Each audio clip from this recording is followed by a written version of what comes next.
Welcome back. آج جو مخصوص نشستوں کے حوالے سے سپریم کورٹ کا تفصیلی فیصلہ آیا ہے اس کو حکومت نے ایک بار پھر بظاہر مسترد کر دیا ہے، اور وزیر قانون اعظم رضید طارڑ نے بھی باقاعدہ پریس کانفرنس کی اور وہی سوالات اٹھائے جو وہ مختصر حکم نامے کے بعد اٹھا رہے تھے۔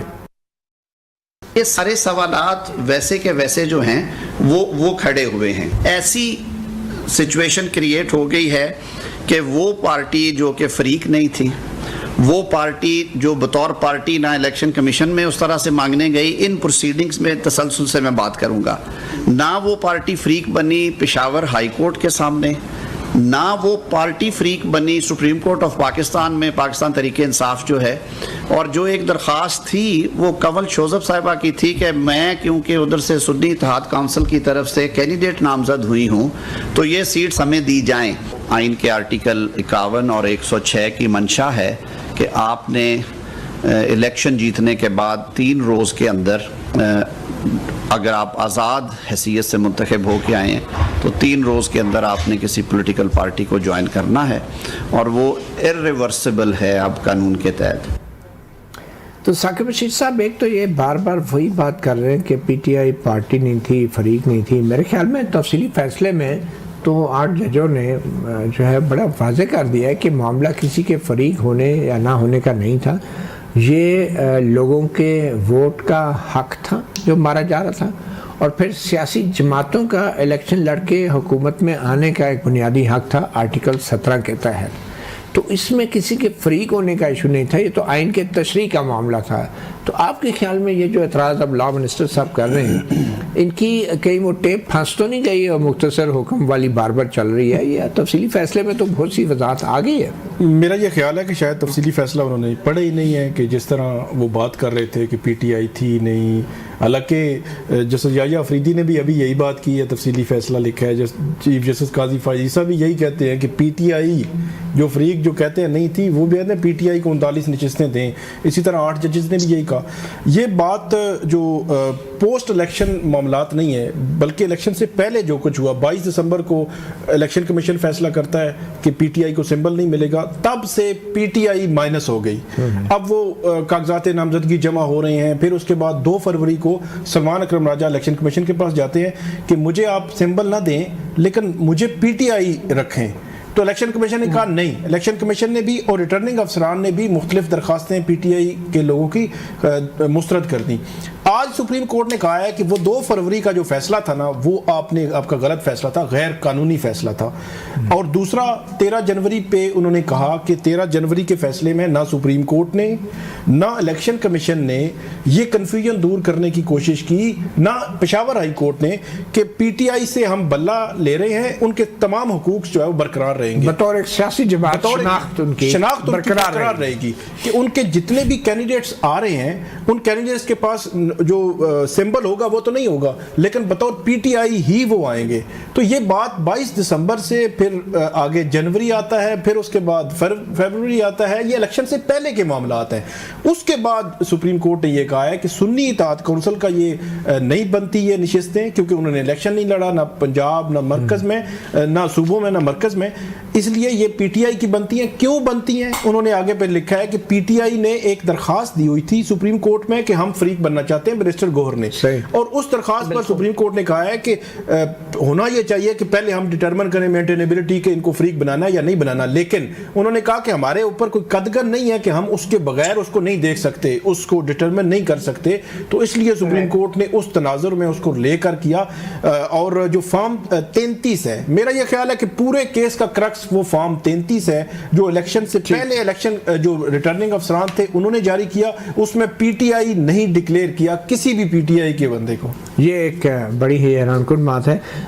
مہربانو قریشی صاحبہ، الیکشن کمیشن میں آج بھی اجلاس ہوا، پچھلے 2-3 دن سے ہو رہا ہے، اور اب جو تفصیلی فیصلہ آیا ہے اس کے بعد تو اور بھی الیکشن کمیشن پہ بوجھ بڑھ گیا ہے کہ بھئی اس پہ عمل درآمد کیا جائے۔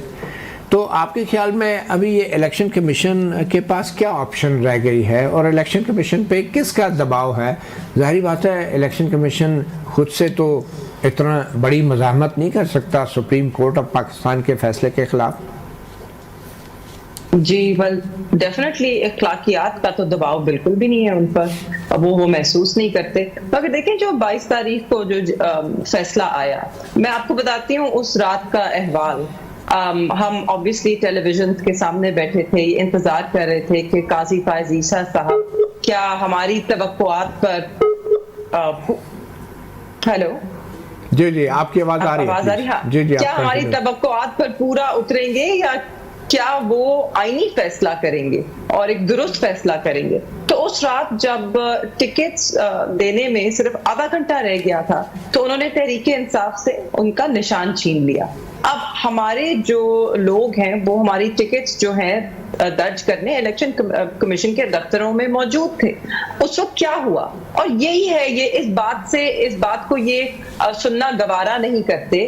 ہم نے تو پاکستان تحریک انصاف کی ٹکٹ جمع کرائی, وہ ٹکٹیں ہمارے منہ پر واپس پھینکی گئیں, کسی نے اس کو تسلیم ہی نہیں کیا. بے شک ہمیں جو بھی سمبل دیتے مگر ایک جماعت کے طور پہ ایک ہی سمبل دیتے نا, کوئی سا بھی دے دیتے. میں رات کو سن رہی تھی بلال قیانی صاحب کسی ٹیلی ویژن شو پہ کہہ رہے تھے کہ انہوں نے تو پھر کسی اور سمبل کے لیے اپلائی نہیں کیا. میرے بھائی ہمارے پاس 30 منٹ رہ گئے تھے, ان 30 منٹ میں ہم کیا کیا کرتے. آپ مجھے پتا ہے کہ آپ سمجھتے ہیں کہ ہمارے پاس سپر پاورز ہیں, ہم 8 شہروں میں 9 مئی کو ایک بندہ موجود ہو سکتا ہے, مگر ہم ایسا نہیں کر سکتے تھے کہ آدھے گھنٹے کے اندر سب کام ہو جاتا. تو بات اسی پر آتی ہے کہ جو سپریم کورٹ کا فیصلہ ہے وہ ایک غلطی, بہت بڑی غلطی, اس کو درست کرنے کے لیے کیا گیا. اب اس کے اندر اعظم نذیر تارڑ صاحب کہہ رہے ہیں پارٹی پی ٹی آئی فریق تھی نہیں تھی. اول تو پی ٹی آئی فریق تھی, پی ٹی آئی نے اپلیکیشن ڈالی, سپریم کورٹ کو نہیں ضروری لگا کہ وہ اس کے میرٹس پہ سنے, اور انہوں نے پھر بھی کمپلیٹ جسٹس کی کیونکہ ان کو لگتا تھا کہ ان کی ذمہ داری یہی بنتی ہے. آئین بھی یہی کہتا ہے آپ پاکستان کی عوام سے ان کا جمہوری حق نہیں چھین سکتے. اور مجھے یہ بتائیے کہ ہم جتنے بھی لوگ ہیں, آپ نے ہماری جماعت سے نشان چھین لیا, آپ کہتے ہیں ہم پی ٹی آئی نہیں ہیں, مگر ہماری وابستگی کس جماعت سے ہے؟ لوگ کس جماعت کا ہمیں تسلیم کرتے ہیں اور سوچتے ہیں؟ ہمارے نام جو ہیں وہ کس جماعت کی ویب سائٹ میں لکھے ہوئے ہیں؟ مگر مہربانوں دیکھیں, ایک سوال تو پیدا ہوتا ہے نا کہ پی ٹی آئی آخر کیوں نہیں فریق بنی؟ آپ کو کس نے روکا تھا کہ آپ الیکشن کمیشن کے سامنے بھی جاتے, پشاور ہائی کورٹ کے سامنے بھی جاتے, سپریم کورٹ کے سامنے بھی آتے؟ کیوں نہیں آپ کی, کیا آپ کی حکمت عملی تھی؟ منطقی اللہ جان صاحب, اگر میں آپ کو اپنا ذاتی رائے دوں تو آئی تھنک اس میں حکمت عملی نہیں تھی. آپ شاید یہ اپریشیٹ بھی کر سکتے ہیں اور ریئلائز بھی کرتے ہیں کہ بطور ایک جماعت ہم پر کتنا زیادہ پریشر رہا ہے, کتنے زیادہ مقدمات رہے ہیں. جتنے بھی بڑی لائرز کی ٹیم ہو, ہر چیز کو ایٹ ون ٹائم اکٹھے دیکھنا, کبھی کبھی اس میں کوئی کمی کوتاہی ہو جاتی ہے.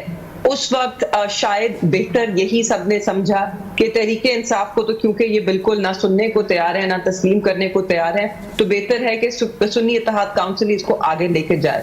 مگر جب یہ کیس سپریم کورٹ میں گیا تو ہم نے فیصلہ کیا نہیں, پاکستان تحریک انصاف کو بطور جماعت بھی ایک دعویٰ کرنا چاہیے ہے جو کہ ہمارا حق بنتا ہے, اور ہم گئے پھر.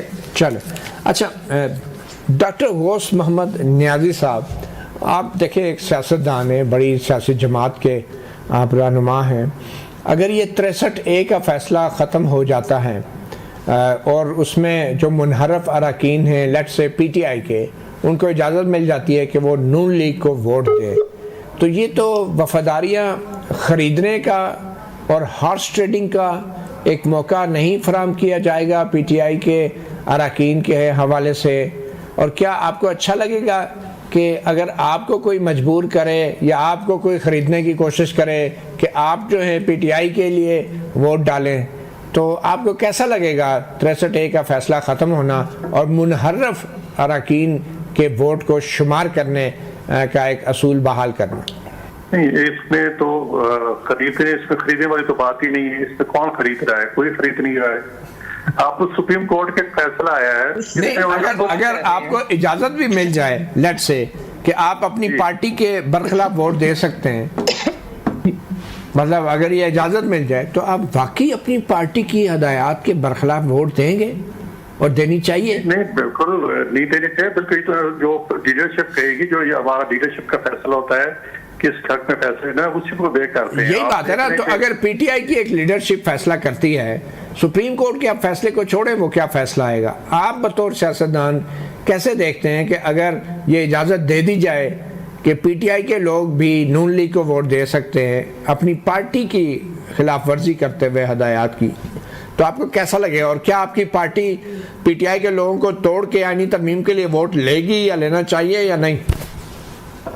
مفتی صاحب بات یہ ہے کہ جن ممبران کی ہم بات کر رہے ہیں 41 ہے غالباً، یہ 41 وہ ہیں جنہوں نے الیکشن لڑتے وقت یہ بھی نہیں فارم پہ لکھا کہ ہم پی ٹی آئی سے لڑیں گے، انہوں نے کہا ہم آزاد لڑیں گے. وہ آزاد لڑے ہیں اور آزاد ہیں، آزاد ہو کے پھر سنی اتحاد کونسل میں جوائن کی ہے اور پھر سپریم کورٹ نے کو فریق کر دی ہے. آپ بالکل غلط بات کر رہے ہیں، آپ بالکل غلط بات کر رہے ہیں، اور اس میں آپ سب کی بدنیتی شامل ہے. اس رات نہ صرف ہم نے اپنی جو جماعت سے وابستگی ہے وہ ڈکلیئر کی، اس رات آر اوز کے دفتر میں خاص طور پہ ملتان میں پولیس کے ریڈ اور چھاپے پڑے تاکہ ہمارے لوگوں کو وہاں سے بھاگنا پڑے اور وہ اپنی ٹکٹس ہی نہ دے سکیں، وہ اپنے کاغذات ہی نہ جمع کرا سکیں. آپ ان حقائق سے آنکھیں نہیں چرا سکتے کہ اس رات آپ لوگوں نے کیا